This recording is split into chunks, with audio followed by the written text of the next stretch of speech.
I would start with the idea that there are experiences, success stories at the national level, and we know that some countries, we know some countries that did make achievements out of taxes uh, through the implementation of a national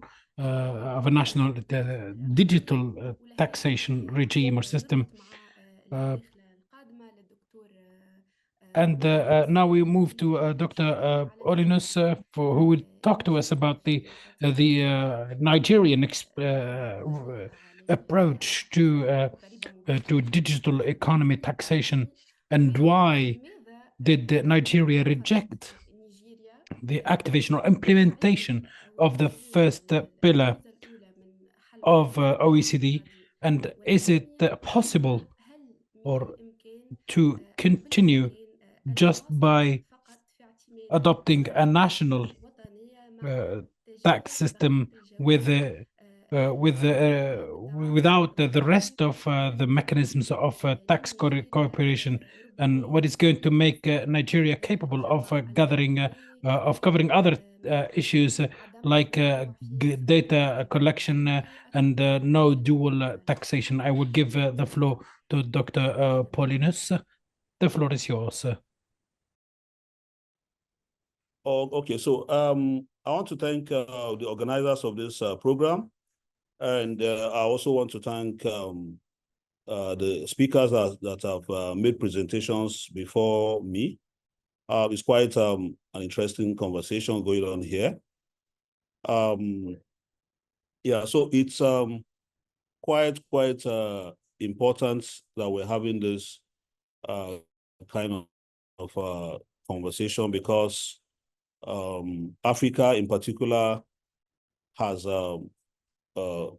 quite bedeviled by a number of challenges, developmental challenges, and all of that borders on resources available for government to provide services and to cause development to happen, in various areas in the economy. So I'm not going to belabor this parts, because I know the other speakers have really spoken well about this issue. So once again, my name is Paulinus Iyika.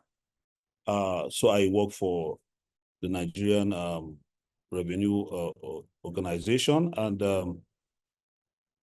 I just want to quickly also share my thoughts around this subject. So I have three main objectives here. One is to answer the question relating to what are the measures that made implementation of DSC efficient in Nigeria and other countries.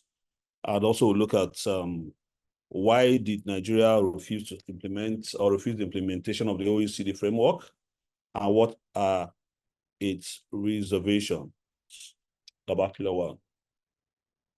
Okay, so then quickly we'll also look at can Nigeria continue with only a unilateral tax, and what happens, in terms of tax collection and even double taxation. So these are the key questions that we need to, I'll try as much as possible to answer.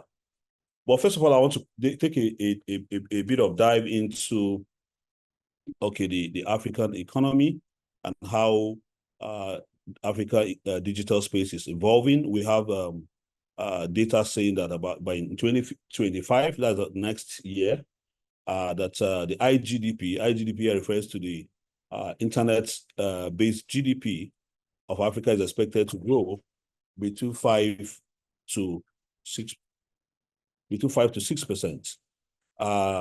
contributing to about $300 billion to the continent. Again, we also look at connectivity. In fact, there's also a data saying that connectivity in terms of internet is about 43%. And then that tells us again, and this also is actually around key sectors like financial services, e-commerce, government services, and all of that. So this tells us that Africa is indeed a big market for the digital economy and businesses, and that is why they will continue to leverage on this data and on this growth trajectory to be able to harness a lot of much revenue or profit they can harness from Africa. But the big question is, what is Africa getting in return for all of these activities happening in our space? And that is why we're having this conversation today, to be able to discuss and rub minds together to see, okay, what is in there for Africa, in terms of revenue. So there's also a data speaking to African nations could capture about $40 billion annually through taxes on foreign digital services. And then we also see that successful models that have been implemented, like in Kenya and Nigeria, and also see challenges ahead. So looking at Nigeria as a Nigerian context in particular, you will see that, of course, Nigeria is the most populated country and one of the largest economies in Africa. Nigeria has, between 2000 and 2015, Nigeria had about 15 years seen its internet user, per population rise from about 6% to 47%. And that's just slightly below Tunisia, which is about 48% from the data source. And then we also see that between Q1 of 2024 by Q1 of 2024, Nigeria already has about 164 million people that are using the internet. And that's about 70% of the population. So we have majority of these people are, of course, are youths, very vibrant youths that are engaged in one activity or the other using the internet. So Nigeria indeed is a very big market for the tech giants. Right. So if we move further, we will see that, of course, this conversation around taxing the digital economy is something that has been ongoing for a while, starting from the days of BEPS 1.0, when the OECD and G20 came up with about 15 action points to address the challenges of taxing the digital economy. And then, of course, from that period, there were conversations around, there were kind of blocks that came up in various economy blocks, like the G20, G24 rather, came up with what we call the significant economic presence, which we refer to as SEP. And then we have the OECD today having what we call the OECD two-pillar solution, two-pillar approach, and then we'll have the digital services tax, again, as an approach for which is unilateral. And then we also have the Article 12B of the United Nations, of course, which is targeting the automated digital services. So these are broadly four approaches that we see happening. I mean, we see many countries locked between these, trying to struggle which way to go. Do we go for the G24 recommendation? Do we look at the digital services tax, which is a lot more simpler to implement? Do we look at the OECD Pillar 2, which of course we all agree that is more complex than anything else? And then we also look at the UN. So these are four basic approaches that are there facing the world, and countries trying to make a choice of which will benefit their economies better. So I want to also quickly say that now, from the question that was given to me, I want to make a quick clarification that what Nigeria has in place is not a digital service tax. I mean, technically speaking, it is not a digital service tax. What Nigeria has is a significant economic presence model, which I will, in the course of this presentation, try to explain. So what exactly is the difference between the digital service tax? Nigeria introduced the significant economic presence in 2019 through its Finance Act. And again, what exactly is the difference between the two? The digital services tax, of course, is a tax that is targeting the gross sales of digital services. it targets the gross sales, that's the revenue. While the SEP rule or model targets profit or income tax. So it is an income tax, SEP is an income tax, and not a digital service tax, which targets revenue. This is just a kind of simple way of describing the difference between the two. So Nigeria implements SEP model, which treats sales, MNEs that has 25 million naira, which is equivalent to $15,000 as in scope MNE. So if you have revenues from Nigeria, derived revenue from Nigeria of about 25 million naira and above, automatically you come under scope of creating a digital permanent establishment in Nigeria. And of course, by so doing, what happens is that the rule will apply, which applies to domestic permanent or fiscal permanent establishments under Article 5 of the OECD. So we have this, that is exactly what happens, and that's another way of differentiating between digital service tax, which is just a percentage on the revenue. If you look at Kenya, look at Tanzania, and some other, Uganda and the rest of them, what they do is to take a rate at 1.5% to 2%, 3% on supplies of digital services by MNE. So this is just to set the context around what digital services and what Nigeria is doing at the moment. So, so again, it's also important to, I mean, the second question, of course, I'm going to like look at the second question, then I'll make effort to then speak to each of them at the end. So the second question is talking about drivers of efficient implementation of digital taxation. Okay, so what are the drivers? Of course, first of all, clear tax base drives makes efficient implementation of digital services efficient when the tax base is quite clear, when even the taxpayers are clear about what services is subject to tax, and that creates some level of certainty around the implementation of digital services, and this makes it efficient. Then strong political will is also something that we cannot overlook. Of course, implementing digital services tax would take a lot of guts from government because of possible trade retaliations or repercussions, especially when talking to the world powers that, of course, have a great influence on tax or global tax policy. So capacity building, of course, is also another important element in ensuring that we have an efficient, because when the tax authority are quite well-trained on how to identify and how to ensure that the MNEs or the tax non-resident tax payers are captured, I mean, this makes it efficient. Collaboration is also very important. This is part of what Nigeria has also done. Collaboration with stakeholders, in those working in digital platforms, those tax advisors, financial service providers, and other government agencies are all that what we've been done in this country to be able to get us to where we are today.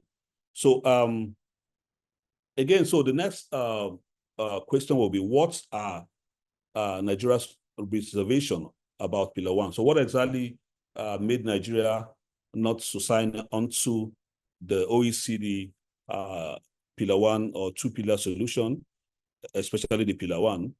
Of course, one of the concerns Nigeria expressed, which of course is also what many developing countries are expressing, is that the targets, the scope of the Pillar 1 targets large MNEs. Of course, like Laila has said, it's about 20 billion euros in revenue, global revenue, for you to come under scope of Pillar 1. And that, of course, has taken off many multinationals operating in Nigeria. Of course, that would take them off or out of scope. And that means a lot of revenue losses for Nigeria. So insufficient revenue, of course, is more like an extension of limited scope, the impact of it.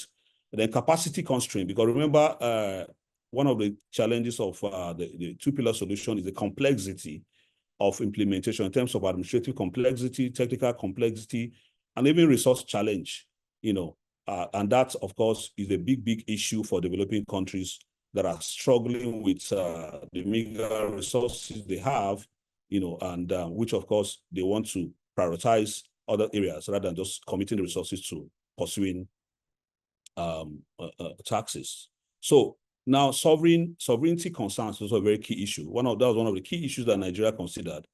Nigeria considered the issue of losing its right to set tax policies, because of course, even Pillar 2, for example, setting the global minimum tax and all of that, and kind of insisting countries eliminate tax incentives, and the rest of them is more of taking over the sovereignty of countries, in setting their tax policy depending on their economic circumstance.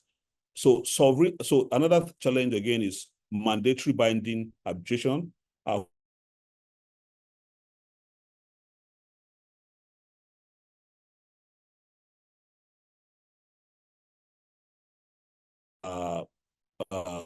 Has to go through these courts, especially somewhere located somewhere outside Nigeria. That will be another cost for the country. So again, if you also look at the slide, you also see complexity of Amount B. So you also see that even the Amount B, which is part of one, is also complicated. The idea of Amount B is to simplify transfer pricing rules, around what is referred to as a baseline marketing and distribution, expenses.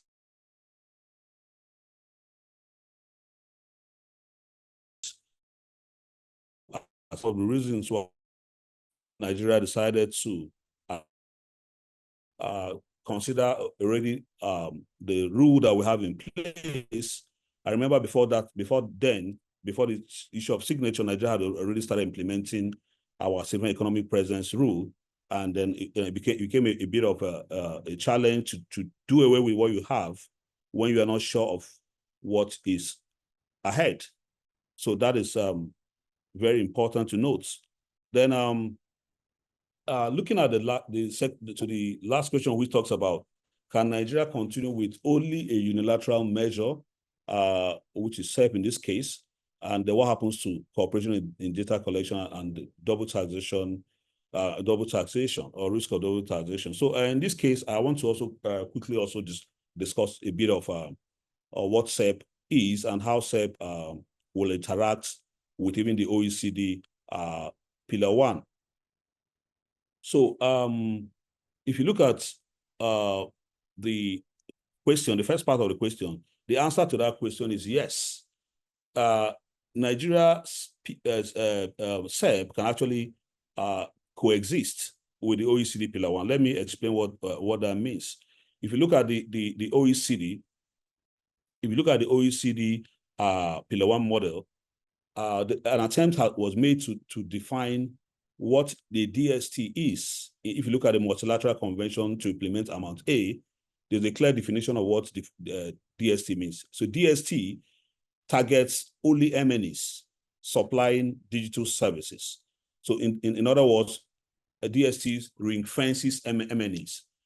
I mean, just big MNEs are just covered. So especially non-resident MNEs. So it kind of focuses on non-resident and then doesn't really cover domestic companies.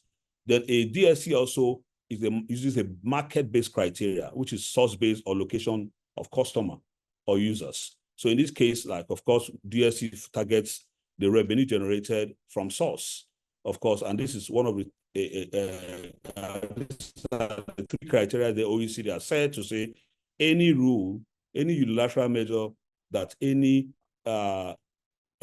member of the inclusive framework or any member of the multilateral any member who have signed the multilateral convention implements must align with this criteria. And the third one is that the DSC bypasses tax treaties, and which increases the risk of double taxation. So these three outline here, which you can find in the OECD MLC, clearly stipulate what a DST is. And if you look at the significant economic presence rule Nigeria is implementing, first of all, the significant economic presence rule does not target only MNEs. It doesn't target only non-resident MNEs. So it targets anybody, any company doing business and generating enough significant economic presence. Then again, the DSC also, I mean, the SEP also, of course, is also targets, doesn't target revenue, it targets profit. If you also look at it, it doesn't also bypass tax treaties. Remember, it's an income-based taxation, which means that if you have a double tax treaty with any country, you have to also look at what the double tax treaty has specified before implementing the SEP. So that is a clear features of the SEP vis-a-vis the digital services tax. So what is the advantages of the SEP framework from Nigeria perspective? Like I said earlier, it avoids double taxation. SEP is an income tax, right, falling under tax treaties and is not classified as a digital service tax. Even when you look at the definition and the criteria set out by the OECD. It's also a profit-based taxation, of course, which also has been highlighted in the other side, and which, of course, goes with the traditional way of taxing the permanent establishment, even the fiscal permanent establishment.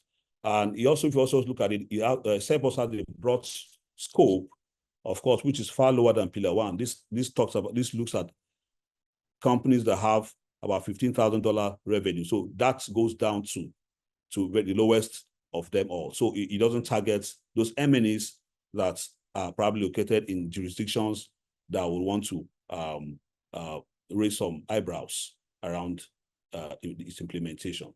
So, but again, just like everything that has its own advantage also has its own drawbacks. One of the drawbacks of SEP is that of course, it's a bit difficult to verify the cost of the supplier, of the non-resident supplier, in this case, for example, because, of course, the non-resident file its returns in Nigeria and shows its cost and attributable to the activities in Nigeria and even the revenue attributable to activity. So verifying the cost in the way of audits is a bit of challenge here. Then again, also there's also opportunity for treaty shopping, because of course, as long as the country has a treaty with Nigeria and the treaty hasn't been amended to incorporate this rule, automatically that won't apply. So in this case, it means that countries, of course, we see countries moving from one jurisdiction to another jurisdiction that has treaty with Nigeria, just to be able to supply those services from that other treaty country. So all of this is to take advantage of the rule. And that's a big issue that we have currently on this matter, which of course we're dealing with. So again, another challenge, also enforcement challenge, of course. So let me move a bit fast. Okay, so now designing the DST, of course, which is, I believe, is the focus of all of this conversation. If you look at Tunisia and some other countries, they're in a bit of a state of indecision whether or not to go on with the DST, especially with the fact that they have signed on to the Pillar 1. And if you look at that, you look at the fact that your DST, to be able to achieve your goal, which of course most countries is revenue, to ensure that you have revenue, and as well as having sufficient investments, not to discourage investments, the DST must consider certain issues. First of all, you have to look at the business model which you want to cover in your DST. So are you looking at the business to customer model in the e-commerce environment? Are you looking at the business to business? Are you looking at the, what again are you focusing on? So you're looking at ensuring compliance. So if you're looking at the business to business to customer, for example, a number of countries like Tanzania has implemented DST for about 2%, but again, focusing on business to customers. And again, it's a challenge being able to ensure how do you track the sales between the customers and the non-resident suppliers. It's easier to track when you're talking about B2B because a B2B business is registered and it's easy to conduct an audit and to verify that they actually received certain services from certain non-residents, unlike the B2C. Okay, so again, you have to also consider in designing the DST, you have to also consider certain features of the DST. One of them, especially in a view to not to run into, especially for those that have signed into Pillar 1, in order not to run into this challenge of having some trade war. First of all, you have to also look at the threshold. Now, if the threshold, for example, like we have in Kenya, we have in Uganda, we have in Tanzania, Sierra Leone, in these countries, there is no threshold for non-residents. So even if you supply just a $1 service to those countries, you're expected to pay the digital services tax. So there's no threshold. Threshold only applies when it comes to value-added tax, but for DST, for most of these countries, there's no threshold. So that makes it to appear that you are not targeting the MNEs that are located in those jurisdictions, because this is what will create the war. For example, let me use the word war. Okay, so again, we have the likes of France, who also have a digital services tax, but the digital service tax, of course, ring-fenced MNEs. It's clear that ring-fenced MNEs. So you have to have about 750 million euros, or equivalent of $800 million, and then a revenue of 25 million euros to be able to come under scope of the DST. So automatically that tells you that this is more targeted than what we have. So in designing the DST, attention must be paid to this very important characteristics. So tax base also is very important. You must also make sure as much as possible to have an expansive services that are covered, because this also will show that you are not targeting a certain kind of entities that are large. And then again, all of this is to ensure that you balance your involvement with the multilateral arrangements, as well as your need for revenue to address the various challenges in your country. So tax rates is also something very important. Of course, we've seen tax rates ranging between maybe 1.5% to around 5% thereabouts. Okay, again, so it's also important to ensure that the tax rates does not discourage investments or does not harm the economy, ultimately. So very important feature to consider.